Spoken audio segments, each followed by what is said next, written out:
Nii, tere hommikust kõigile. Kell on saanud 9:30 ja saame alustada järjekordse andmetarkuse võrgustiku webinariga. Ja tänaseks teemaks on siis andme- ja tehisintellekti põhine tootmine või teekond selleni. Ma väga palju sissejuhatust täna ei tahakski teha, anda kohe pigem sõna üle meie tänastele külalistele. Küll aga mainin, et andmete kasutamine tööstuses on olnud teema, mida just võrgustiku liikmed on ise tõstatanud kui huvipakkuvat teemat ja selle tõttu ongi mul väga hea meel, et meil on täna külas Juhan ja Viljar, et sellesse maailmasse natukene rohkem sissevaadet teha. Mainin ära ka seda, et kõikidel laivis kuulajatel on võimalik kindlasti webinarid jooksul ja lõpus küsimusi küsida, kasutada selleks siis K ja V või Q&A funktsiooni siin Teamsi aknas ja võtame sealt vestluses siis või sealt küsimuste aknast need küsimused, et esinejatelt neid küsida. Aga nagu öeldud, ilma pikema sissejuhatuseta annan kohe sõna meie tänastele esinejatele ja külalistele, kelleks on siis Juhan Ernits, Tallinna Tehnikaülikooli Tarkvarainstituudi Tarkvarateaduse Instituudi arendusjuht ja Viljar Valdek, AS Valdeki arendusjuht. Tere tulemast ja võite siis ekraani jagamisega üle võtta. Tere! Suurepärane, aitäh kutsumast ja igaks juhuks küsin, kas seda ekraani on näha? Hästi. Mina näen küll, jah. Aga jah, ma ise ei näe. Aga ühesõnaga vaatame siis sellist teemat, milleks on siis teekond andme- ja tehisintellekti põhise tootmiseni ja mõningaid kogemusi sellel teel. Ja meil on väga hea meel, et meil on ka tootmise poole esindaja siin, kelleks on Viljar. Aga võib-olla kiire sissejuhatus sellesse, kust mina tulen. See on siis TalTechi Tarkvarateaduse Instituut. See on tegelikult päris suur üksus, seal on üle 160 inimese on meil hingekirjas. Ja siia ma tegin väikse pildi, et millega meil tegeletakse, et meil on instituut jagatud omakorda uurimisgruppideks ja siis seal erinevates uurimisgruppides siis keskendutakse erinevate valdkondade ka tegelemisele. Ja meil on tegelikult selliseid andmete ja AI-ga tegelemise selliseid alamgruppe siin mitmes grupis, sest see on väga laialdaselt huvipakkuv valdkonda. Aga keda see teema natukene lähemalt huvitab, siin lingid on olemas, saate veebist vaadata või võib ka kirjutada ja küsida. Nüüd võib-olla Valdeku kohta saab Viljar teha kiire sissejuhatuse, et mis ettevõtte see Valdek on?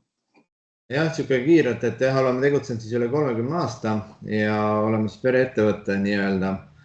Ja peamiselt siis tootevaldkond või millega me tegeleme siis lehtmaterjali toodetega ja ütleme valdkonnad, kuhu me siis pakume toote on tõesti väga laiad, et siin on väga väike nagu nimekiri ära toodud. Aga kindlasti jah, energeetika, robootika on võib-olla sellised suuremad valdkonnad, kus me siis nii-öelda areneme ja regioonid on ka siis samamoodi Euroopa mõistes. Kindlasti see fookus on praegu siis Kesk-Euroopa, aga kõige kaugem punkt, kus me siis nagu toodame on siis Brasiilia.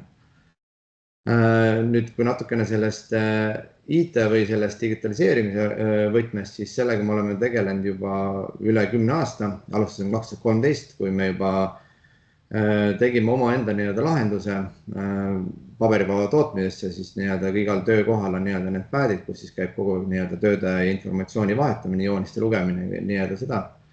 Ja me oleme siis kogu ettevõtte sees arendanud siis oma platvormi, siis, kus käib kogu tootmise haldamine kui ka juhtimine, ehk siis nii-öelda tellimise sisestamist kuni nii-öelda detailide saatmiseni, kaasa arvatud ka siis nii-öelda tööarvestus ja nii edasi.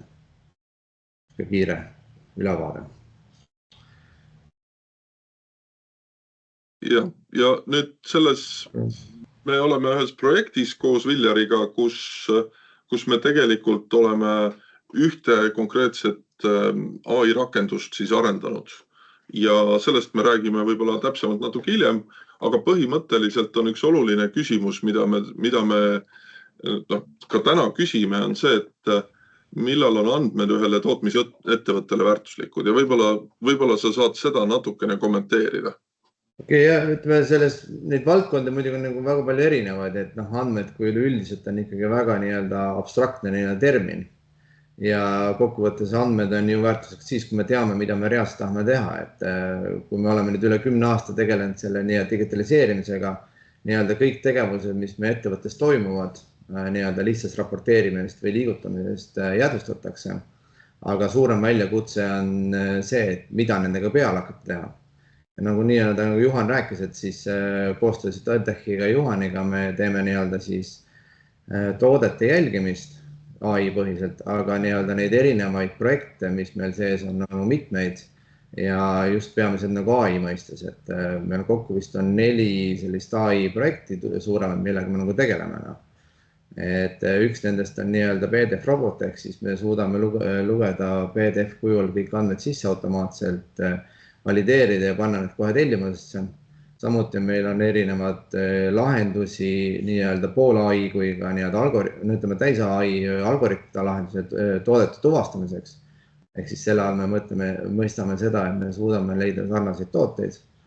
Ja meil on veel erinevad lisaks veel juturobotid ja muud sellised planeerimise abistavad tööriistad, mida me rakendame, et abistada ja andmeid paremini töödelda, sest andmete maht on ikkagi päris suur ja ikkagi nagu ma ütlesin, peamine probleem on see, et mida me teeme ja mis väärtust me nendega saame, sest analüüsida me võime lõputult, aga see ei too väärtust, väärtust toob see, kui me reaalselt need kuidagi rakendame.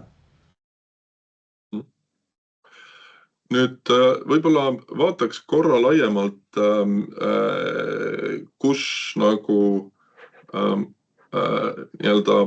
tekivad ebatõhusused tootmises ja see on nüüd tegelikult selline lean või siis, kuidas see eesti keeles on, lean tootmine, et millised on need 7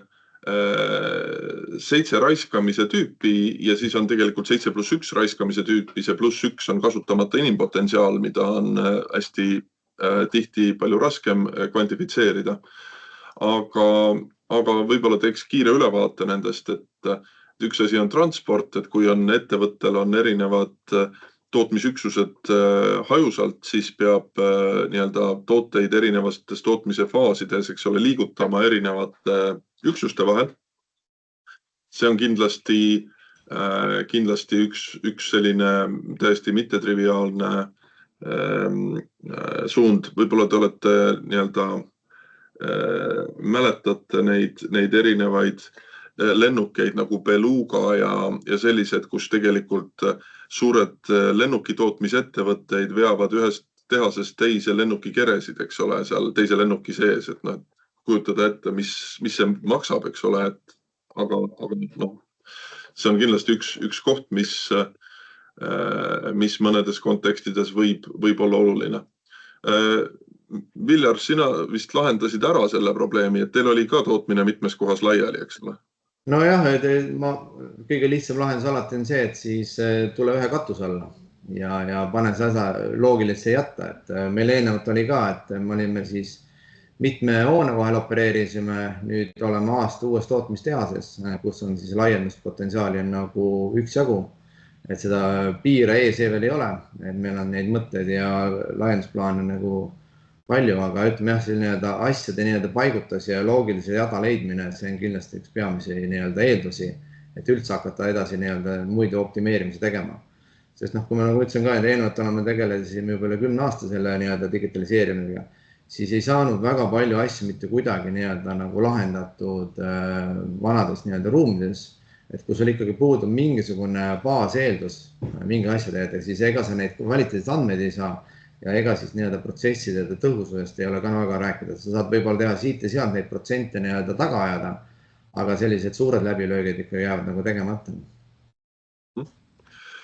Ja siis on, lattu tootmine, et see on nüüd võib-olla rohkem probleem sellistes ettevõtetes, kus toodetakse mingisuguseid kindlaid artikleid ja siis loodetakse, et keegi kunagi tellib, eks ole. Seda probleemi teil vist väga ei ole, kuna te teete väike partiisid, eks?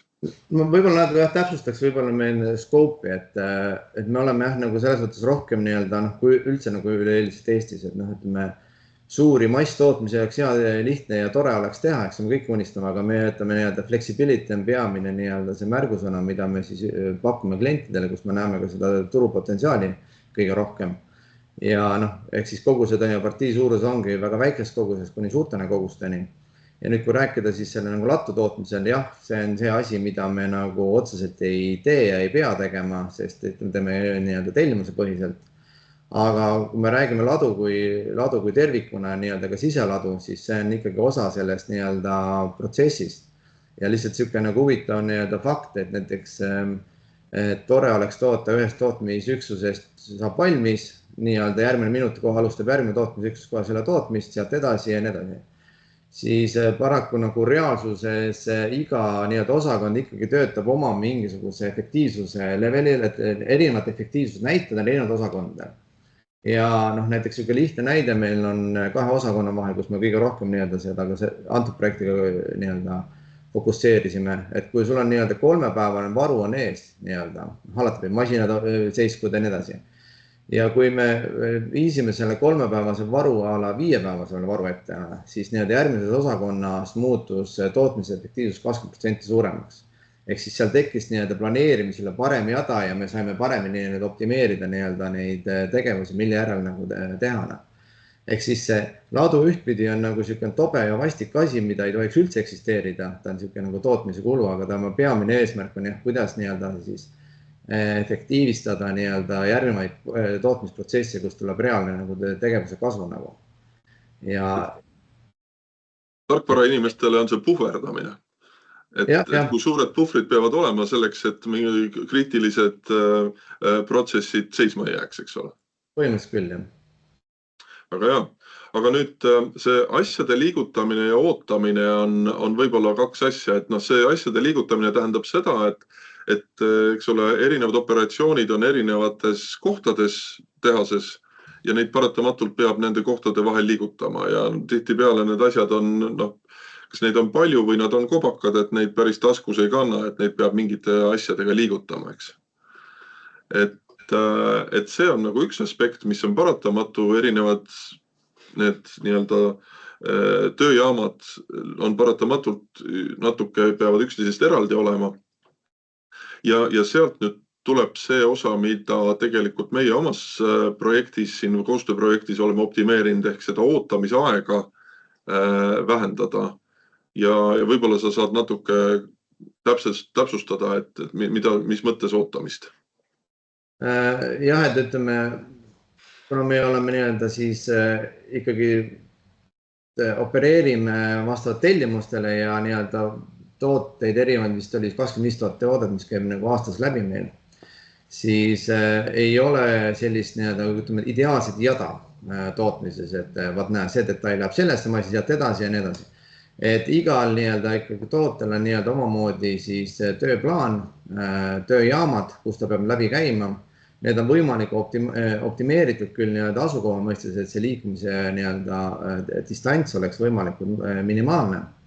Aga sellegi poolest on seal selline puhverdamine, nagu Juhan mainis selle sõna, kui ka siis selle ette toomine ja kui ka üles leidmine, positsioneerimine, ootamine, samamoodi millal see detail jõuab tööjaame ja nii edasi. Ja see on jah selline kompleksne ühtpidi probleem, mis oma olemuselt ei tohiks olla probleem, et võta ühest kohast saab valmis, hopsti teise ja tee seal ära ja hopsti välja ja ongi kõik. Et see ootamise teema ja asjade liigutamine, see on päris suur selline maht ja teema, millega me siis ettevõtte siseselt ka igapäevaselt tegeleme.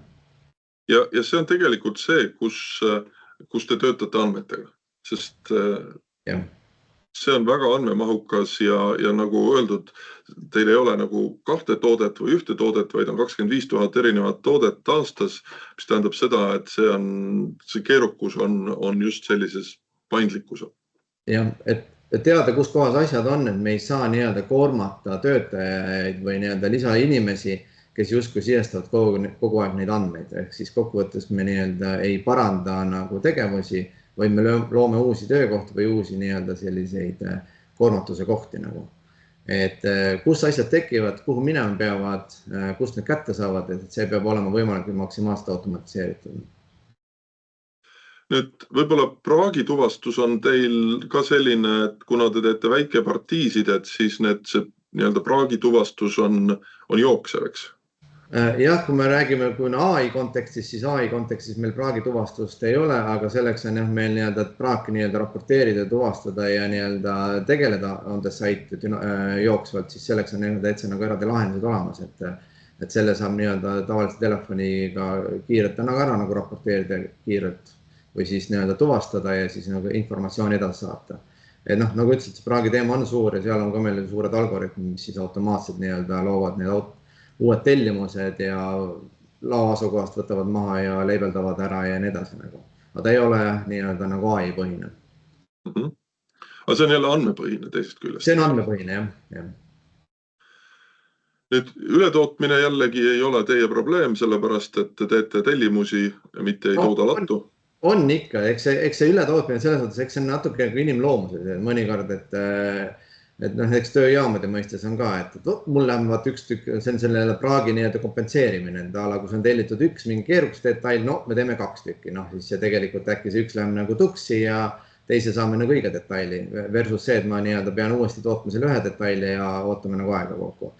Ja nagu enne rääkisin, erinevad tootmisüksused on natuke erinevad nii-öelda siis rakendatud need optimeerimise mõistes, kui räägime näiteks tantsimisest ja laserlõikudest, siis teinekord on seal valmis sellised nii-öelda neste, kus võib-olla tekib mõned detailid nagu üle nagu.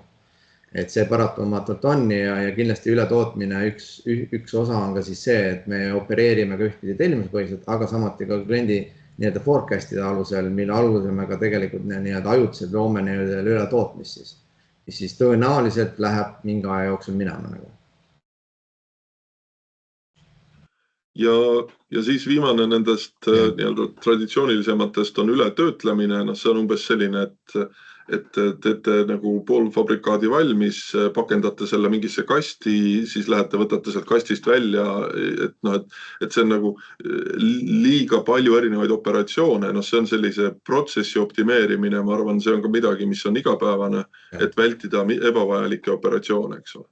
Jah, see on tõesti igapäevane tegevus ja ega see töö nii kaua, kui neid uusi tooteid asju tekib ja tellimus tuleb, siis see on nagu on A ja O tegevus nii-öelda on the site. Et selline asjade liigutamine, ootamine on need, millega me siin tegeleme, et ma siia tõin ühe näite, et millised erinevused on suurtel ja väikestel ettevõtetel, et siin see Lego näitel, Lego COO käis ka siin targa tööstuse konverentsil esinemas sel kevadel ja põhimõtteliselt ta tõi näitena, et kuidas nad suudavad optimeerida neid survevalu masinaid, millega sisuliselt neid Lego klotse tehakse, eks ole. Et siit pildi pealt on ka näha, et neid survevalumasinaid on nii palju, kui kaugele silm seletab horisondi juures, eks. Ja siis igane masin teeb näiteks 12 miljonit pressimist ehk 12 miljonit operatsiooni. Ja nagu nad seal ka rääkisid, et nad suutsid siis selliste kavalate täiendavate andurite lisamisega masinatesse saada seal nagu kuni 4 miljonit pressimist juurde lihtsalt selle sama vormiga, eks ole, et millal tuleb see survevalu vorm välja vahetada, millal ta on nagu nii palju kulunud, et enam ei saa kvaliteetset detaili. Nüüd, et see on nagu hoopis teistsugune probleemide klass. Eestis väga palju selliseid ettevõtteid ei ole, kellel sellised probleemid on. Kindlasti sellised tööpinkide, töötlemispinkide ja mitmesuguste selliste seadmete optimaalse töörežiimi ja hoolduse tuvastamise teemad on olemas. Ma ei tea, kuidas teil Valdekus sellega on, et kas seal on mingisugused probleemid, kasutate te sellist ennustatavat hooldust või käivad masinas hoolduses mingisuguse ajagraafiku järgi? No eks Eesti, nagu sa ütlesid, tegelikult väiksuse kohta, et kui sul on ikka suur selline nii-öelda allee, kus sa lõppu ei näe masinate versus nagu üksikud masinad, siis kindlasti ta on nagu probleem ja teema ja siin erinevate seadmetega on tegelikult leitud siis nagu erinevaid võimalusi ja viise, kuidas me nagu lahendame, aga kindlasti jah, nagu me ei saa öelda, et siin on nagu üks universaalne selline viis, kuidas me siis andmete põhiselt kuidagi seda asja nii-öelda ennustaksime. Sest antud juhul, kui me Eesti mõistis ka väiksusest tuleb, et üks suurimaid probleeme võib-olla nagu siis selle teenuse saamine on võib-olla suurem probleem kui nii-öelda siis kuidas sa seda reguleerid seda teenust nagu. Et see on pigem suurem probleem siin Eestis. Ja need on nagu skaala probleemid, et lihtsalt me oleme nii väiksed, et meil on nagu probleemid on natuke teistes kohtades siin. Jah, nüüd samas, kui võrrelda Legoga, et siis tegelikult Lego siin ütles, et nemad on siin juba päris mitu aastat kasutavad iPhone'i oma selle nii-öelda tehase seadmena, mille kaudu käib siis kommunikatsioon nii-öelda töötaja ja kõikide infosüsteemide vahel. Teil Valdekus on, eks ole, tahvelarvutid kasutuses selleks otstarbeks? Kõik digitaalsed vahendid, et kaasa arvatud kellad, nutikellad, et kuhu tulevad samamoodi teated, näiteks robot on seisma jäänud, me enne rääkisime nii-öelda seisakutest, et samamoodi robot jääb seisma, siis tuleb samamoodi teade, et kuule, aita mind hädast välja nagu. Ja nii-öelda siis tehase peal on erinevad digitaalsed seadmed, tahvelarvutid on need siis telefonid, mõned muud nagu arvutid. Prill ei ole veel kasutanud, aga platvorm on selleks võimeline midagi. Ja siin on nüüd hästi oluline, et kui me kõiki andmeid paiskame inimesele, siis inimene upub ära, et sinna tuleb ainult olulist infot saata, mida inimesel on selles kontekstis vaja. Ja seal on jällegi vaja nagu väga tähelepanelik olla, et mida siis tegelikult inimesel on vaja. Et kui masin jääb seisma, siis operaator peab sellest teada saama. Aga kui masin teeb mingeid rutiinseid operatsioone, siis igast operatsioonist teada andmine on puhas müra, eks. Jah, et tegelikult see ongi kõige suurem väljakutse, et kuidas just sel ajamomendil annad seda kõige olulisemat ja kõige nagu oluliselt teavet ja minimaalset teavet. Et see tegelikult ongi üks kõige suuremaid väljakutseid. Et andmeid on tõesti palju, aga just õige andmed õigel ajal, õiges kohas on see väljakutse ja õigel viisil. Nüüd natuke võib-olla lähemalt sellest lahendusest, mida me oleme arendanud. Ehk et me arendasime kaamerapõhist või oleme arendanud kaamerapõhist aluste jälgimise süsteemi, mis põhimõtteliselt peaks siis jälgima ettevõtte siselogistika tingimustes, kuidas kaubad liiguvad. Ja miks seda vaja on? Küsimus mulle on ju? Nagu ma ütlesin, et kaubad on puhveralad, on tehases erinevates kohtades ja mida see laiemaks tehas läheb, siis neid kohti, kus seda tooted saavad olla, on tõesti väga palju. Antud projektis me käsitleme siis seda ühte puhverala, mille pikkus on siis 50 meetrit ja seal vist päevane liiklus, kui mäletan, oli 500 pätsi päevas, ehk siis pätsi all me mõtlemegi siis toote mitte ühikut, vaid partiid, ehk siis see partii võib olla kas 1 või 10 või 500 tükki. Ja nüüd enne positsioneerimine, asetamine ja võtab tohutult palju aega.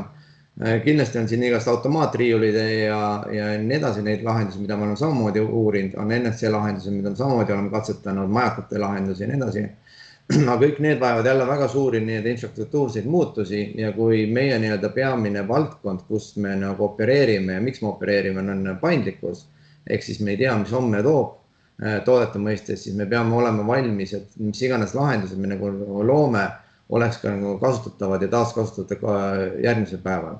Ja nüüd me oleme 5 aastat tagasi tegime esimese katse tema katse oli selline läbi kaamerate viisi, et äkki kaamerad on nii-öelda tehastes igal pool olemas, et kas me saame läbi selle tuvastada toodete asukohti ja määrata nende asukohad, ilma et keegi peaks seal nii-öelda siis lisaliigutusi tegema või nii-öelda skännima ja raporteerima ja nii edasi.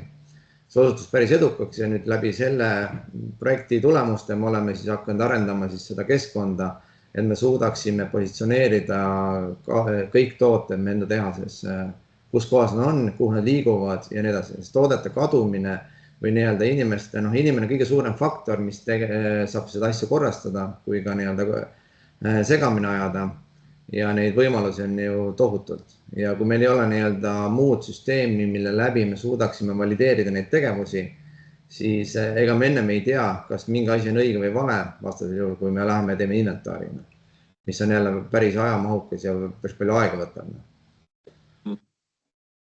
Et siin on näha see 50 meetri pikkune ladu ja siin on ka pilt sellest ja siin vasakul pool on näha sellest nii-öelda selline 3D tuletatud kujutis, sest me kasutame ka sellist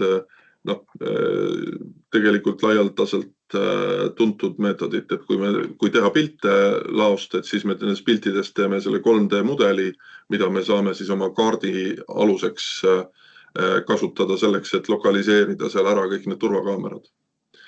Nüüd võib-olla siin on nagu mõned tehnilised detailid sellest, et me kasutame siin Mask Dino segmenteerimismudel on olulisem komponent.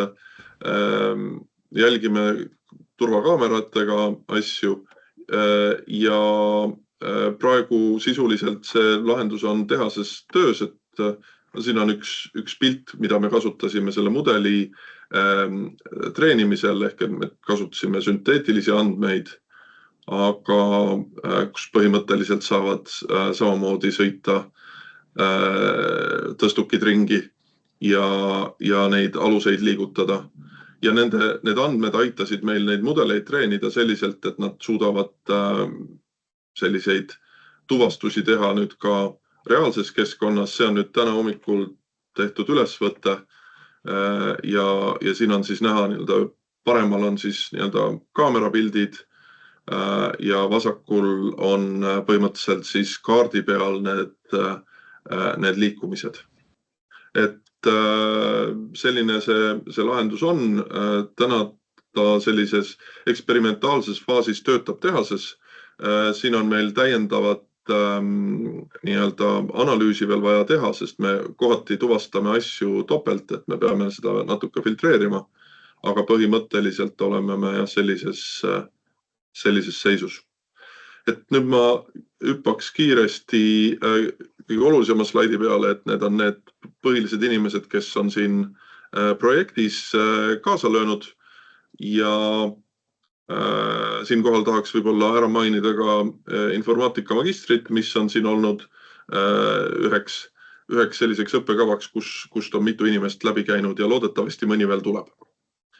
Ja võib-olla ma siin lõpetakski rääkimise ära, äkki on veel mõni küsimus. Suur tänu, väga põnev ettekanne ja väga põnevad tegemised on seal. Tundub, et Valdek on kindlasti üks andmepõhine organisatsioon selles kõige paremas mõttes. Siin on vahepeal tulnud küsimusi nii teie optimeerimisest, kui sellele juba jõudsite vahepeal ka vastata. Lisaks on siis küsimus, et milliseid uusi rolle olete Valdekis ettevõttesse loonud või kompetentse kaasanud seoses digitaliseerimise ja tehisaru rakendamise teekonnaga ja millal jõuate ka digitaalse kaksikuni? No digitaalne kaksik on ühtpidi selline, kuidas seda tõlgendada on see küsimus. Meie mõistes digitaalne kaksik on siis see, et meie nii-öelda tegevustes, mida me nii-öelda süsteemis teeme ja järgmine digitaalne muster, mis ongi nii-öelda see digitaalne kaksik ja samamoodi nagu Juhan korraks näitas, on meil ka siis ettevõttest loodud siis nii-öelda digitaalne pilt, ehk siis iga nii-öelda ettevõtte punkt on nii-öelda siis saanud reaalse koordinaadi läbi piksli, mis on siis läbi nii-öelda kaamera suudetab ka nii-öelda tuvastada. Nüüd esimene pool sellest küsimust oli, et ma hakkasin tagasi. Mis uusi rolle olete ettevõttes või kompetents kaasanud? No eks see nii-öelda see IT nii-öelda see valdkond on meie ettevõttes ikka kasvanud, et me meeskond küll ei ole suur, aga me oleme kogu aeg väga fokusseeritud. Võib-olla uutest rollidest ma ei saa nagu öelda, kas ma olen nüüd kasutanud või mitte, aga võib-olla ma saan öelda, kus on nagu see kõige suurem kitsaskoht on eriti just andmete mõistes, et kuidas esitada õiget küsimusi ja see on ka võib-olla selle AI mõistes kõige suurem väljakutse. Et meie kui inimesed me tegelikult teame ja me tunnetame ja me teame, kuidas mingeid asju tehakse. Aga me ei oska endalt küsida, et miks me seda teeme ja kuidas me seda nagu selgitame. Ja just nende selliste küsimuste välja saamine ja et inimene esitab selliseid küsimusi, et me saame sellele kuidagi anda definitsiooni. Ja kui me saame anda selle definitsiooni, siis me saame hakata seda nagu andmete põhjal nagu lahendama. Sest tihtipeale on see, et me tahame midagi, aga me ei oska nagu väljendada seda, et mida me nagu reaalselt tahame. Me nagu teeme kogu aeg seda, see nagu meil nagu loomuses, aga me ei oska seda nagu kirjeldada. Ja just, et kui me räägime nagu rollidest, siis selline pool on see, mida me väga aktiivselt üritame kuidagi nagu välja tuua, kuidagi selgitada. Olen proovinud erinevaid selliseid viise, aga me ei saa öelda, et meil on erinevad uued töökohad just on loodud selle põhjal. Et seda kindlasti mitte, aga ütleme, see on selline nagu valdkond. Õigete küsimuste küsimine on kindlasti see suur väljakutse, aga väga oluline pool. Üks küsimus ka minu poolt endalt, et tänane ettekanne ja ka tööstus laiemalt on see väärtuspakkumine andmepõhisel kasutamisel on just sellel optimeerimisel ja tõhustamisel. Küll aga teine viis, kuidas andmeid paremini ära kasutada, on ju ka see, et lihtsalt ongi võimalus luua täiesti uusi ärisuundi tööstusettevõtetele ja sellega kaasnevalt võib-olla isegi teha koostööd andmepõhiselt ja andmete jagamise kontekstis teiste ettevõtetega, et kas teil on juba ka sellises suunal mingisuguseid arenguid või siis Juhan, sina oskad öelda teiste ettevõtete suunal seda sellist vaatet, millised on need uued ärisuunad, mis on võimalikud ainult tänu andmekasutamisele ja andmepõhisusele ja tehisintellekti kasutamisele? Ma võin oma poole, jah, ettevõttega muidugi teeme koostööd, aga et andmeid jagada, andmete jagamine alati võrdub integratsioon. Integratsioon on alati selline vastik sõnapaar, et sa kunagi ei tea, kaua see läheb ja kuidas see tõlgendamise teema.